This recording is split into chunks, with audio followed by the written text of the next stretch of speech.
All right, let's get to it. This is Violet Grohl's Be Sweet to Me album review. And if you'd like to hear more, please stick around. This is All Gas, No Trash. My name's Adam, and welcome back to the program, and welcome to a brand new episode.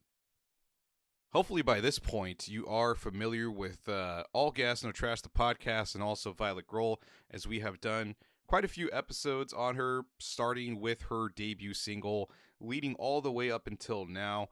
And if you want to refer to those, I think we'll have a playlist listed as one of the end cards for this episode on YouTube if you want to refer to that and check out some more info on Violet Grohl, because there is some juicy bits that I shared on previous episodes. But what we'll be doing is we'll be talking about each song at length. If we have any ideas or comments we want to share, I'll go ahead and do so. However, we do not actually play music on this podcast. You can refer to the links below on the podcast episode description and also the video version on YouTube if you want to listen along with us as we go track by track. But yeah, we can't play the music. We will be copyright stricken. Our videos will be demonetized by Universal Music Group, and I don't want to fuck with that. So I will just completely avoid that if I have to. But as I said before, I do make it convenient for you to just click on the links for whatever digital streaming platform you use, and we'll also have it as one of the end cards for the YouTube video itself at the very end. So let's go ahead and get to it. This is Violet Grohl and her debut album, Be Sweet to Me. And the first track that we're going to be listening to is called THUM, THUM. This is one of the singles that was released previously, perhaps the first song along with Applefish that was dropped way back when. But let's go ahead and give it another listen and see how we feel about it now. Going in. Welcome back. That was Violet Grohl with her track called THUM. Let us know in the comments what you thought about it. Yeah, I still think this is a pretty marvelous track from Violet Grohl. At least from my understanding of what the lyrics are, it seems as though Violet Grohl is giving us the idea that she may have had a spell of alcoholism that she had and is trying to get away from that, and also having a problem with chewing her nails because of perhaps a breakup or a falling out of a relationship, especially in verse 1 where she says, "Drive for the weekend. I need you in my life. At least we know I tried to know. Paint on. Suck my thumb is citric acetone," which, to my knowledge, is an ingredient within nail polish or nail. Is it nail remover? It's one of the two things. But yeah, then she says afterwards, "When I'm left alone, implying her loneliness, perhaps her anxiety. And then we get to the chorus where she says, "Self-help me, self-help myself, chew my bitter fingers." Yeah, so that's kind of more or less the gist of the song.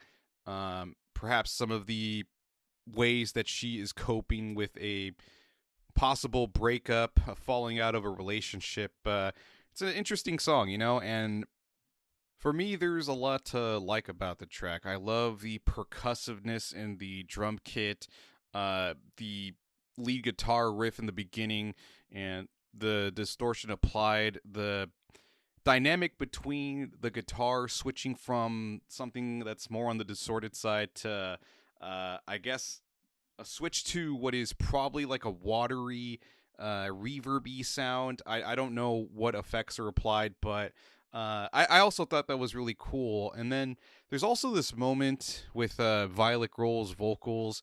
And do I think that she is, a vocal powerhouse from the singles that I've heard? Probably not. I mean, we haven't seen that just yet. I think she mostly kind of plays it on the safe side. But I can't say that I do appreciate the part in the post chorus where she's harmonizing with some of the licks on the guitar that kind of remind me of like licks from threes and sevens from Queens of the Stone Age. Or even, I guess, you think I ain't worth a dollar, but I feel like a millionaire. Just overall, it kind of feels like it has a Queens of the Stone Age sensibility to it. But I think this is a really cool track. My opinion on it has not changed. We'll see how the rest of the album plays out. So let's go ahead and move on to the next track, which is another single that was released before the debut album, which is 595. And we'll go ahead and give it another listen. So go ahead and pull it up on your digital streaming platform of choice. And if you haven't already done so, we have the links available for you in the podcast episode description and also the video version on YouTube. And here it is. Violet Grohl with 595 going in. All right, welcome back. That was Violet Grohl with her track called 595. Let us know in the comments what you thought about it.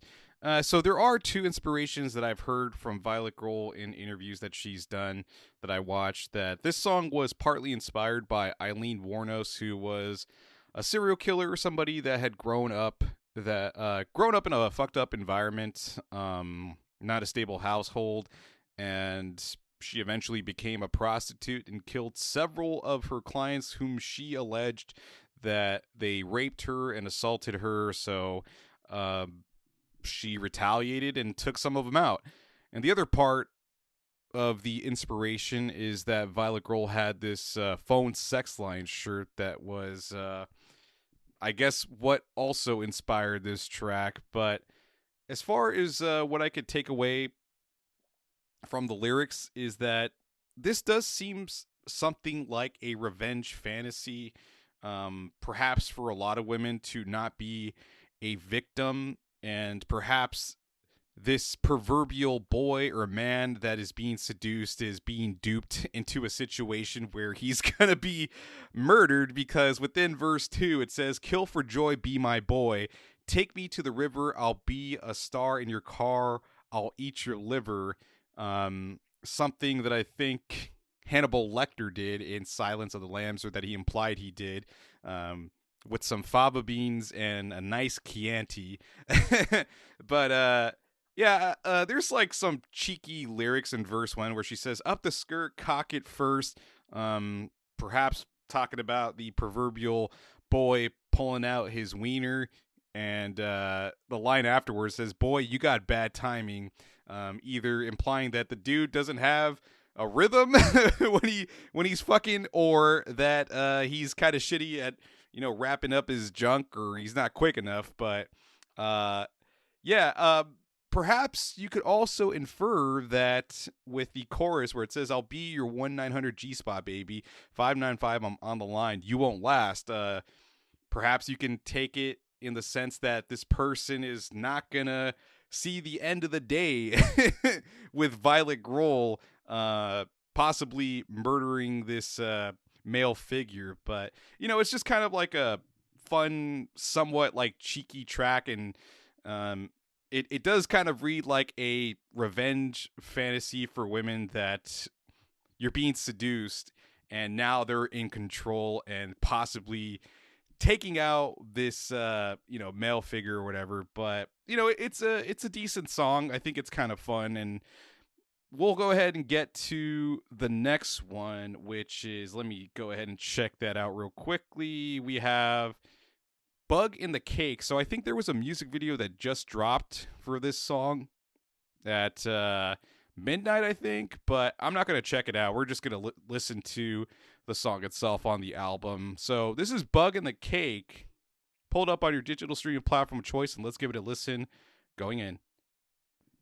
Welcome back. That was Violet Grohl with her track called Bug in the Cake. Let us know in the comments what you thought about it. So this song, I think, was just okay for me. I think perhaps if there were a strong point, I'd say maybe it's in the lyrical content. I think the overall topic of having a loving relationship with your grandmother in life and in death, because it does imply in this song that she has passed away, and at least from Violet Grohl's experience, it seems like her presence is still around, turning off the TV and turning on the TV.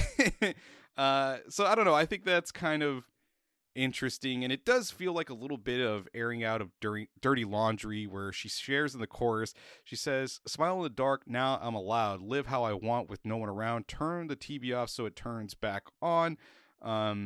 Maybe things at home were a little bit on the restrictive side, perhaps, but there's some fun lyrics. I think kind of towards the back end of the song, She says, still a bottle in the bath, get my spirit drunk. Killer party girl, shoot my BB gun. Know you like to laugh, girl, we're having fun. Slow slumber party with my old best friend. Not at a bummer, babe. Summer never ends. Dance in a place with a furnace on. When it's time to party, turn the TV off. Yeah, so there's kind of this like theme going on with Violet Grohl and the TV turning off and on, perhaps something like the Poltergeist. I don't know if it's like a horror element, but there seems to be like a supernatural element going on here, and I think Violet Grohl has shared that in the past, that she felt like her grandmother's presence was in her house. So it is kind of cool to hear her talk about her grandmother so lovingly, and that she feels like it's a place of sanctuary to retreat or escape from her own family to reside there for a bit. And, it's an okay song. I wouldn't say it was like my personal favorite. I still think THUM is kind of the standout amongst all the tracks we've heard. So let's go ahead and get to the next song, which is let me go ahead and pull that up. So it's Last Day I Loved You, which is track number 4. Go ahead and pull it up on your digital stream platform of choice, and we'll give it a listen. Last Day I Loved You going in. All right, welcome back. That was Violet Grohl with her track called Last Day I Loved You. Let us know in the comments what you thought about it. I think this track is probably reminiscent of something from Hole, probably to the dismay of Dave Grohl, who I don't think is a fan of Courtney Love, but nonetheless, this track for me kind of fell flat. I think this is something that could have been literally written by any other singer-songwriter. To revisit alcoholism again, like, man, it's just a tired subject for lyrics in songs, but I don't know. This one didn't do it for me. I don't really have a whole lot to add, and I just want to get to the next track. I hope the seams aren't starting to unravel with this album, because we still have about halfway, a little less than halfway through the album, but I'm hoping this thing doesn't fall apart already. But let's go ahead and get to Big Memory from Violet Grohl going in. All right, welcome back. That was Violet Grohl with her track called Big Memory. Let us know in the comments what you thought about it. Man, that was severely underwhelming. This is a song that sounds like it could have been written by a 13-year-old. The core of the verse, man, where it says, caught your shadow in a shadow of the things you left behind. Too bright, it's too bright to see the time of day, or is it night?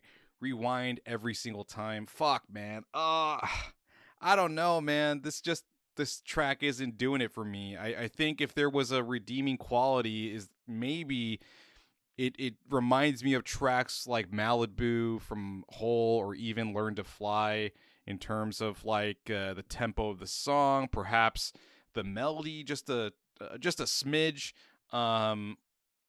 But yeah, the lyrics aren't doing it for me, and I think the analogies are kind of elementary, talking about sucked into a riptide, like you're trying to escape this memory, and even the person that you're longing for, but want to move on from. I don't know. There's a lot of people that worked on this album, and I've said it in the past before. It's people that worked on Kim Gordon's Grammy Award-winning album, and you think that like for 4 or 5 people that are involved in the songwriting process, I don't know, like how could you let a song like this slip through? It's just so juvenile, man. Like I don't fucking like it, to be quite frank. So this is a miss for me. I'm kind of scared that the rest of the album is going to play out the same way, but we'll see. Fuck, man. So the next song we're going to listen to is called Mobile Star. Go ahead and pull it up on your digital streaming platform of choice, and we'll go ahead and give it a listen. Going in. Welcome back. That was Violet Grohl with her track called Mobile Star. Let us know in the comments what you thought about it. This track was kind of interesting. I thought it was a nice palate cleanser for what would be, I guess, the midpoint of the album, or just a little before the midpoint of the album, to have this track that I imagined is inspired by David Lynch, somebody that Violet Grohl highly praised, a source of influence to her for his surrealist movies. I think this song definitely has a dreamlike state quality to it, if it's not already implied in the lyrics. As far as what the meaning is, I'm not exactly sure. I'm not sure if like Violet Grohl is kind of having this out of body experience in her dream, perhaps meeting her grandmother. Because there's this part where it says, "Lay me down." Well, in the verse, it says, "Lay me in down, mobile stars cracked in my mind. Stay as you are. Bed is unmade. Forgive me now. Permission to live. You tell me how." So I don't know if there's like this kind of cosmic meeting between Violet Grohl and her grandmother, and then later on, I don't know. There's just not enough there to kind of get the idea of what the meaning of the track is. But the instrumentals were interesting. I think there was like this these keys that had a hazy or twinkliness to it that really adds to the atmosphere of the dreamlike state. And there was like this underlying bass sound, whether that was a synthesizer or an actual bass guitar. I am not entirely sure, but I thought this was a cool track. It was a nice redeeming point compared to the last two tracks that we heard. I'm not sure if this is something that she's going to revisit, but I think it's definitely cool. It's entirely possible that the strong points of this album so far have been the more personal moments that Violet Grohl has shared about her life. And I think some of like the breakup tracks or romance tracks or things related to love are kind of not really all that interesting. They kind of come across as cliche and kind of boring. But when she is in her pocket, getting personal, I think there's some strengths that she has when it comes to the lyrics and even the songs themselves, all around. So we'll see if that holds up. I swear to fuck, man, if we get another song about breakups, longing for someone, or alcoholism in the lyrics, I don't know how this could possibly get any better. So I'm hoping the momentum from Mobile Star carries over into the next track. We'll see how it plays out. So let's go ahead and get to the next track, which is, let me just check real quickly here. Often Others, which is track number 7. Hopefully this momentum continues. Once again, we are listening to Often Others from Violet Grohl going in. Welcome back. That was Violet Grohl with her track called Often Others. Let us know in the comments what you thought about it. I don't know how I feel about this track. In terms of the instrumentals, I think it is straddling possibly between sounds of, say, Tool, Soundgarden, and maybe Alice in Chains. But from what I can take away from the lyrics, man, I have no idea what this is getting at. I was thinking maybe the birdhouse is like an analogy for her own household. Perhaps there was a little bit of turmoil going on. It says birdhouse burnt out, light as a feather, stiff as a board. I like the weather warm.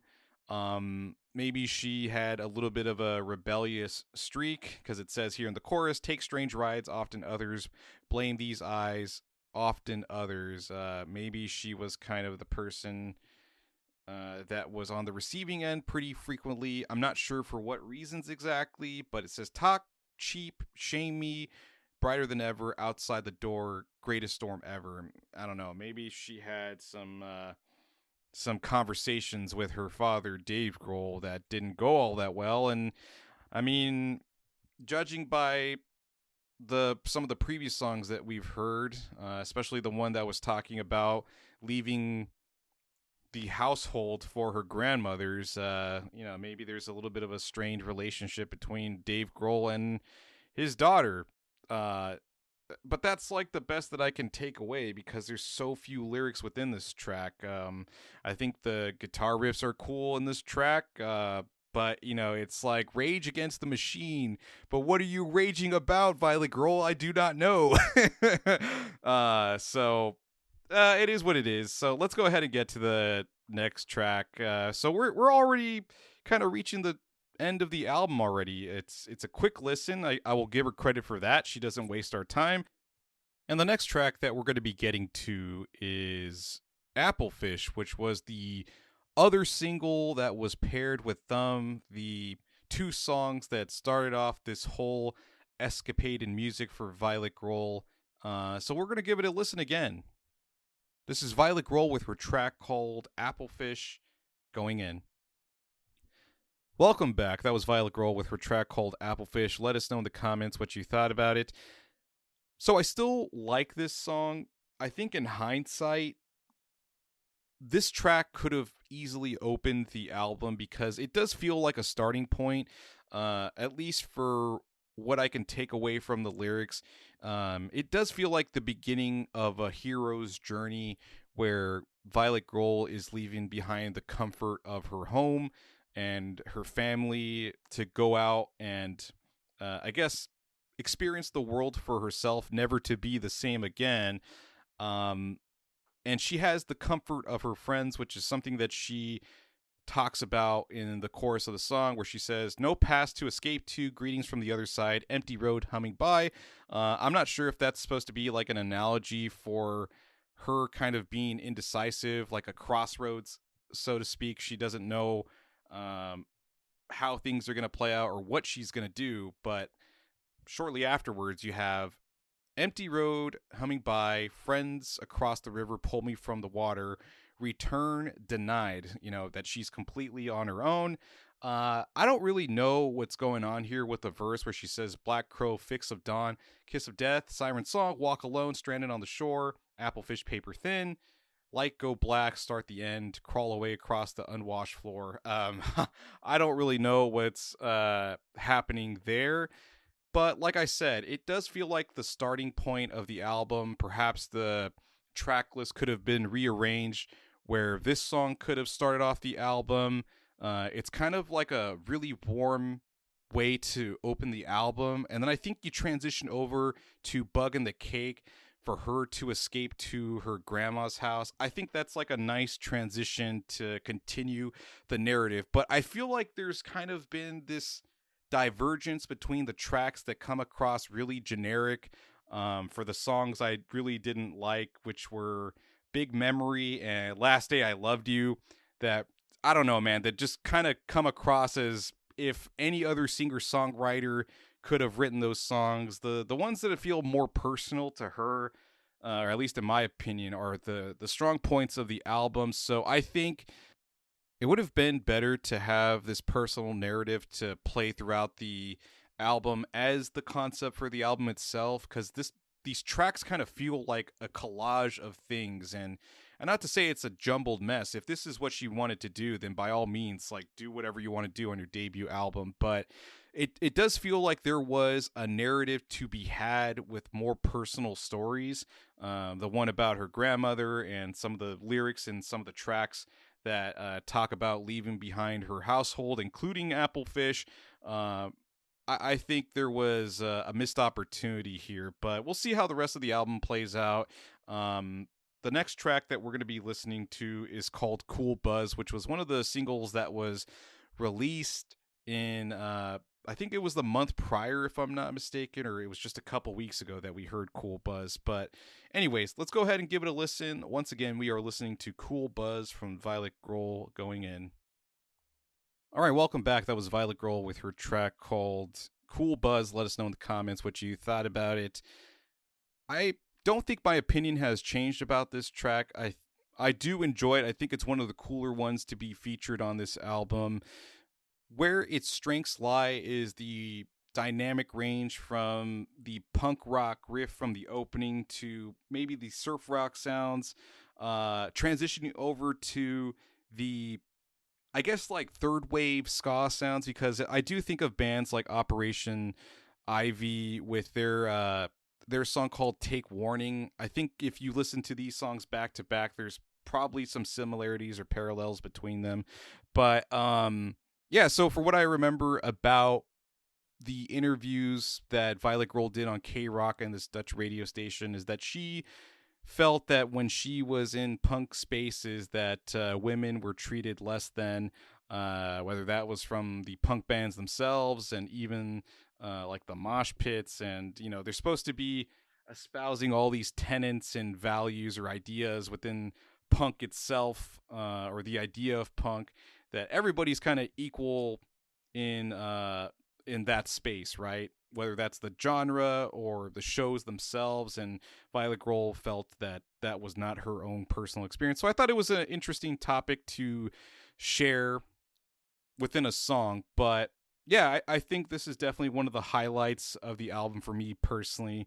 And the only other thing maybe that I had to add was, if I were to talk about my revised track list, if the album were to open with Applefish followed by Bug and the Cake, it would have been cool to have Cool Buzz be the third track to follow after Bug and the Cake, because I think it could have told this story about Violet Grohl trying to find her place in the world, trying to find her people, her community, finding her purpose. And perhaps she went out to these punk shows maybe to seek out refuge, but also maybe people she wants to work with or make friends with, and she didn't find it in this space. I think it would have told a cool story within those three tracks. And that's just my own personal opinion. But let's go ahead and get to the next track, which is called Pool of My Dreams. It is the second to last song in Be Sweet to Me, the album. So let's go ahead and give it a listen. Once again, we are listening to Pool of My Dreams from Violet Grohl, going in.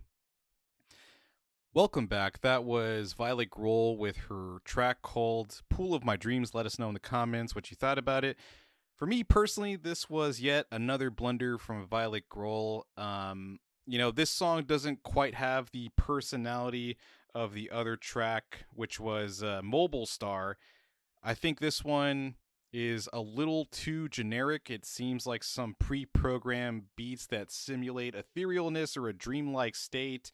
And yeah, it just doesn't do anything for me. And then on top of that, the ambiguity of the lyrics, I'm not sure if she's talking about like a loved one, that she's romantically involved with, or if this is like her having a shared experience with her grandmother again. It's not really known, but in some cases, when you have this open-ended, left to interpretation lyrics, it can be an addition to this song, but it seems like it's more of a hindrance to this one.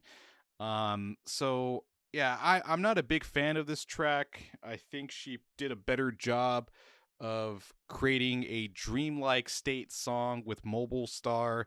Yeah, not much else to add. Not my personal favorite track. I think it is definitely another miss on this album. So let's go ahead and get to the last song, which is, let's see. It is Plastic Couch, which is the final track from Violet Grohl on her album Be Sweet to Me. Let's give it a listen. Violet Grohl with Plastic Couch, going in. Welcome back. That was Violet Grohl with her track called Plastic Couch. Let us know in the comments what you thought about it. That was the best possible ending that I can imagine for this album. And for me to talk about my revised track list, I would have loved to have this at the end of the album for sure, because for what I can gather about the lyrics, maybe this is Violet Grohl maybe reaching the end of her fun with living in her grandmother's house, and that nothing's ever going to change if she stays there, and that includes herself. So there's kind of like this parallel between the household and herself being stagnant, especially here in verse 2, where she says, cornered in a room, paint cracks on the wall, feeling sad and dull, but too alive. Dust likes to gather here. I am clean, but never clear. Maybe kind of being at an impasse with her own life, and she's not going to gain any perspective by just staying at her grandmother's house. When the window thinks I'm lonely, all I do is stare. I think this is a really cool way to end the album. And what I imagine is like potentially happening when it gets to the explosive part of the end with like the instrumental portion is maybe she burns down or has some kind of explosive that just blows up the house, and never to return to the comforts of her grandmother, and she's gonna have to figure out this world for herself. I think it would have been cool to have something like that. um kind of once again revisiting how I would reimagine this album in terms of the track list. Uh, but yeah, this was a really cool track. I love the acoustic guitar, the even the sliding guitar. It's definitely got like this homely, wholesome feel to it that is only counterpointed with the explosiveness towards the end. So I think this is the best way to wrap up the album in spite of its inconsistencies in some of the tracks that we've heard, especially with Big Memory and The Last Day I Loved You. I think I have a general idea of how I'm gonna score this. So let's go ahead and get to final thoughts and score. One thing that I forgot to add is I thought this was the best vocal performance on the album itself amongst all the tracks that we heard. There's a moment where she actually belts out a few notes, kind of gets out of her comfort zone compared to the other songs. And there is like this vulnerability in the way that she delivers these vocals in like a soft utterance that kind of reminds me of like Billie Eilish. And I thought it was a great vocal performance on her part for this track. To me, it was maybe the best one on this album. So let's go ahead and get to final thoughts and score. In terms of final thoughts, I think Violet Grohl makes a valiant effort on her debut album, Be Sweet to Me, where she's trying to, find her place in the landscape of music and trying to forge a path of her own. She definitely takes a lot of inspiration from 90s bands, and that clearly is emanating here in these 11 tracks. I mean, there's quite a range of genres that she dabbles in: alternative rock, folk music, and there's times where she comes across a bit like Queens of the Stone Age, Mazzy Star, maybe Hole, and it's generally a fun listen. But I think where this album lacks is certainly in some of the songwriting from Violet Grohl and the team around her, where I thought Big Memory and The Last Place I Loved, or what was it? Let me see. Big Memory and also Last Day I Loved You felt a little too generic and cliche. Um, Perhaps some of the songs were a little on the boring side, especially with, let me see, what was the other track I wasn't too fond of? Pool of My Dreams. I could tell that she takes a lot of inspiration from David Lynch, and that one felt lacking in any type of personality, where I felt Mobile Star was definitely the standout amongst the two if we are talking about this ethereal sound. That I think it's cool that she's trying all these different things. It definitely felt like a collage of an album and not something that had an overarching narrative. And I thought maybe for a concept album, if she were to do this all over again, to do something of like a hero's journey of her leaving her household and finding out her place in the world, it would have been cool, and it would have been awesome to have this household of her grandmother's be like a sanctuary, a place that she retreats to. But that's like something that she finds comfort in, and it could be somewhat, I guess, damaging because she's stagnant, she's not progressing in any real way. And I felt like maybe that's what she was getting at with this last track called Plastic Couch. It would have been cool to have this really personal narrative that was featured in THUM, I guess, Bug and a Cake, Applefish, Cool Buzz. There was some tracks that I think this little through line that was coming out in some of these tracks, and then there was the more generic ones that didn't play so well for me. But overall, I think this was a pretty good effort on her part. I would say that this is probably sitting at a 6.5 to a 7 for me. I'm not sure which one it is, but that's kind of the range I can give you. So there you have it. Violet Grohl's Be Sweet to Me, a 6.5 to 7 out of 10 for me. I think the next album that we're going to be doing is Sparkle Mommy's debut album, which I am looking forward to. But if you have any opinions you want to share about Violet Grohl's debut album, I'd love to hear them. Negative, positive, anywhere in between. I'd love to hear it. So that's going to be it for me. Thank you so much for tuning in, and I'll catch you all next time.